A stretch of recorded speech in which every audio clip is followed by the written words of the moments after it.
అనుకుంటున్న రోజుల్లో నేను ఆశీర్వాదాన్ని చూడలేకపోయాను. కానీ దేవుని చిత్తానికి నా జీవితాన్ని సమర్పించుకున్న రోజు నుండి ఈ రోజు వరకు కూడా దేవుని యొక్క ఉన్నతమైన ఆశీర్వాదాలు నేను చూడగలుగుతున్నాను.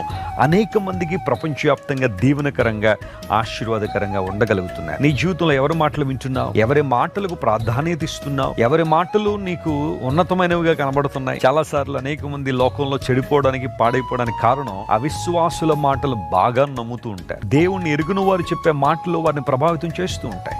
లోక సంబంధమైన సైద్ధాంతికవేత్తలు, సిద్ధాంతకర్తలు, ఇలాంటి వారందరి మాటలు చాలామంది విని ఇబ్బందులు పాలవుతున్నారు. చాలామంది ఉన్నారు. కొన్నిసార్లు హృదయం అటు ఇటు ఎగిరి పడతా ఉంటుంది, మనస్సు అటు ఇటు ఎగిరి పడుతూ ఉంటుంది, నెమ్మది ఉండదు, సమాధానం ఉండదు. జీవితంలో బ్రతుకులు ఎన్నున్నా కానీ ఆనందం లేని పరిస్థితుల్లో చాలామందులు ఉంటే దేవుని మాటకు లోబడగలిగితే మన సమాధానం, మన శాంతి, మన క్షేమము నది వలె ప్రవహిస్తుంది అన్నాడు.